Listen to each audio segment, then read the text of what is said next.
Las múltiples ocupaciones de Mikel Arriola no han permitido que venga para acá para repetirnos y platicar de lo que se anunció el fin de semana. Mikel, ¿cómo estás? Me da mucho gusto. Muy buenas tardes. ¿Cómo estás, Juan? Me da mucho gusto saludarlos. ¿Qué se anunció el viernes pasado? ¿Jueves o viernes del viernes pasado? Viernes. ¿Qué se anunció? Se publicaron dos decretos. Por fin. Por fin, en el diario oficial, Carlos, donde se completa la estrategia contra el sobrepeso y la obesidad y diabetes que presentó el señor presidente el 31 de octubre. Los dos primeros ejes de la política eran atención médica y prevención. Y en el caso de la regulación, faltaba publicar dos decretos fundamentales. Primero, el decreto donde se le transparenta al consumidor la cantidad de calorías que tienen los productos procesados. ¿Cuándo va a empezar esto en serio? Esto empieza a partir de un año a la publicación en materia de publicidad. Un año después del día. Sí, con la lógica de que tienen que terminarse los inventarios para efectos de etiquetar. Sí, por supuesto. ¿No? Y que las empresas tienen que ajustarse. Y en materia de publicidad, 90 días a partir de la publicación, tomando en cuenta que se implementó, lo platicaba con Juan, que además él nos ha aportado muchísimo en esta experiencia y es de gran valor la posición del instituto. Se integra a la regulación mexicana un modelo muy interesante que es el sello de calidad. Ese sello de calidad es un esquema voluntario donde lo que va a dar la autoridad es un premio a la calidad nutrimental.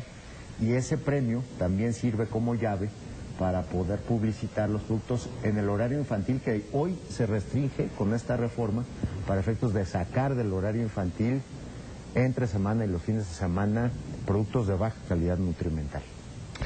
Juan, déjame preguntarte a ti cómo ves que vamos en el esfuerzo global. Es decir, estas son cosas que suceden y uno ve consecuencias a muchos años, no es de un día para otro, aunque algo deberíamos empezar a ver, por lo menos un cambio de tendencia pronto, pues, ¿no? Pero ¿cómo vamos rodeando el asunto? Yo recuerdo que cuando empezó lo del tabaco era una especie de ir, ¿no?, atacándolo por mil lados, y hoy hay una nueva cultura del tabaco. No sé si la que quisiéramos, pero hay una nueva cultura del uso y el consumo del tabaco. ¿Cuál es tu evaluación hoy de cómo vamos desde que empezamos a plantear muy en serio el asunto de la gordura de los mexicanos?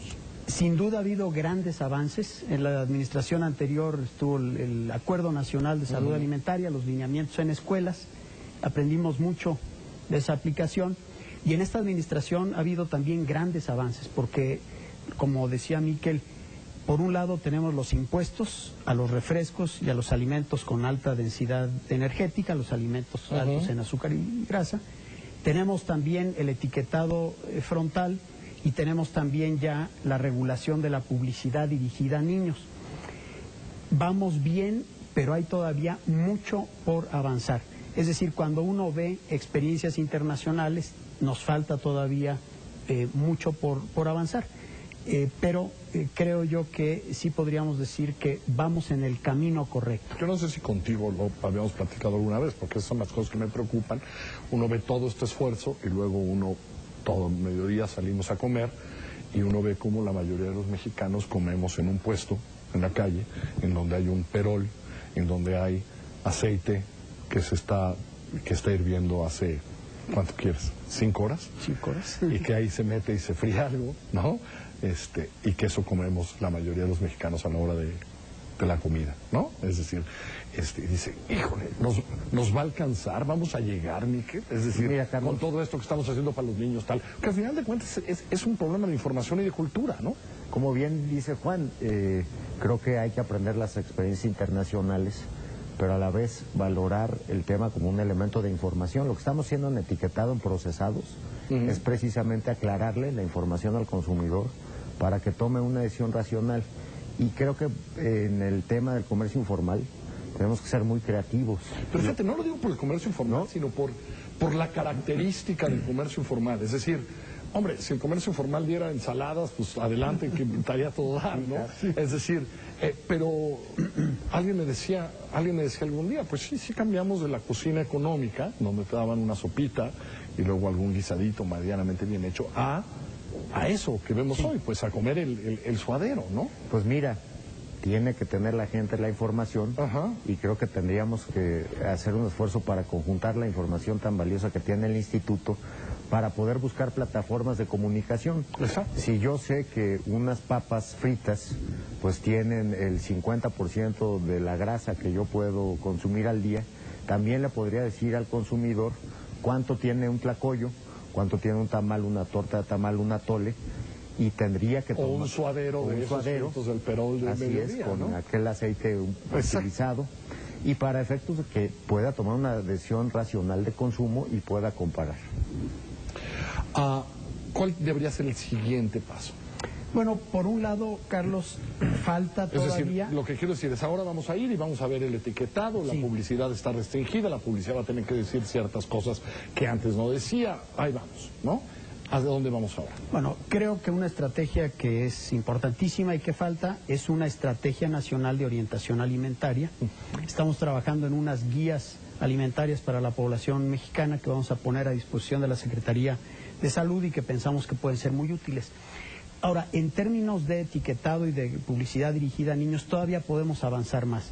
Por ejemplo, la edad límite en México es hasta los 12 años, es decir, en las recomendaciones internacionales van hasta los 16 años. En México, por ejemplo, el horario en el que se prohíbe la exhibición de publicidad de alimentos no recomendables es de 14:30 a 17:30, pero tenemos niños que tienen turno vespertino y esos niños van a ver la televisión toda la mañana.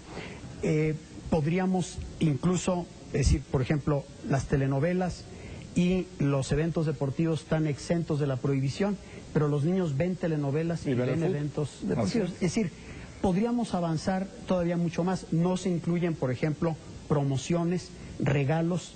Un niño que recibe un regalo en un alimento no muy nutritivo es prácticamente lo mismo que publicidad. Es decir, es una estrategia de mercadeo. Entonces, creo que por ahí podríamos ir avanzando, pero sin duda alguna pasamos de un código de autorregulación que no funcionaba a una regulación del Estado que fue valiente, que ahora creo que puede ya empezar a funcionar. Y tenemos que evaluar esto. Algo, Miquel, que habíamos hablado mucho tiempo. Yo tuve una discusión en esta mesa un día con Alonso Luján, de Descansa en Paz, en donde decía, perdón, pero lo voluntario a mí me suena muy mal, Alonso, entendiendo que sacaste un compromiso voluntario para las escuelas. Usted recordará cuando las escuelas, ¿no? Pues era voluntario, a final de cuentas, y eso no iba a funcionar, ¿no? Y después de hacer una consideración económica, nosotros siempre nos suelen comparar y nos piden competir con países de la OECD, por ejemplo. Exacto. Y en los países de la OECD existían las mismas empresas con estándares de obligación mucho más altos por parte de los gobiernos y además con índices de obesidad y de diabetes mucho más bajos que México. Entonces a nosotros se nos medía con un doble estándar y creo que una de las cosas que son más robustas de la reforma es que nosotros ya nos empatamos con la mejor práctica. Decir algo del tema de los horarios. Creo que para la agencia sanitaria regular un horario fijo deja atrás ese debate de cuál es la edad de los niños. Las empresas decían que 12, las organizaciones de la sociedad civil de 16, y esto nos da oportunidad de no generarnos o no perdernos en ese debate, y para la agencia reguladora es mucho más fácil regular, en vez de porcentajes de audiencia, por ejemplo, como lo tienen en Europa, regular por horario fijo. Desde luego lo que dice Juan, hay que revisarlo, tomando en cuenta que los horarios son vespertinos, matutinos. El 90% de los educandos están estudiando en la mañana, por eso sigue o es simétrico el nuevo horario con la televisión que puedan ver los niños, y el fin de semana es todo el día. Ahora, la verdad es que te cae una nueva regulación, Miquel. O sea, la pregunta es si tienes la infraestructura en COFEPRIS para que eso funcione. Mira, creemos que sí. Hoy en Publicidad Productos Milagro, por ejemplo, ya monitoreamos todos los canales, televisión abierta y de paga, y esto nos permite ser muy asertivos. ¿Ves una nueva actitud en las empresas ahora? Las empresas no tienen más remedio que cumplir con las regulaciones, y aquellas que tienen visión de largo plazo están ya empezando a hacer cambios, están empezando a hacer reformulación de productos. El etiquetado, el objetivo final del etiquetado de alimentos es el incentivar a la población para que consuma alimentos saludables y que esto a su vez incentive a las empresas a generar cada vez productos más saludables o reformular los que ya tiene para que puedan entrar en la regulación. Me falta 1 minuto y medio, Juan. Recuérdale a la gente el tamaño de nuestro problema en términos de números, de lo que nos cuesta como sociedad. Bueno, México tiene una de las prevalencias más altas de sobrepeso y obesidad en el mundo. 7 de cada 10 adultos y 3 de cada 10 niños mexicanos tienen problemas de sobrepeso y obesidad, y el cálculo que tenemos del costo de la obesidad en 1988, en el año 2008, es de 67,000 millones de pesos, más o menos el costo del programa Oportunidades. Pero la tendencia, si seguimos así, en el 2017 será de 150,000 millones de pesos. Yo me acuerdo, a alguien escuché cuando el debate de impuestos decir, ¿pero por qué? Que cada quien toma lo que quiera. Pues no, papito, si luego te vamos a tener que pagar nosotros la cura. Es decir, si luego como sociedad te vamos a tener que nosotros pagar curarte, pues mejor vámonos todos poniendo de acuerdo a qué podemos comer y qué no podemos comer. Miguel, suerte. Toca en 90 días, lo primero. Así es. Que es la publicidad, en 1 año el etiquetado frontal. Así es. Gracias por haber venido. Ya están los 2 decretos y sigamos haciendo un esfuerzo. Insisto, porque más allá de un problema de salud es un problema económico. Nos cuesta mucho como sociedad tener a una ciudadanía enferma. Gracias a los dos. Soy Carlos Puig, buenas noches. Nos vemos mañana, 9:30 de la noche.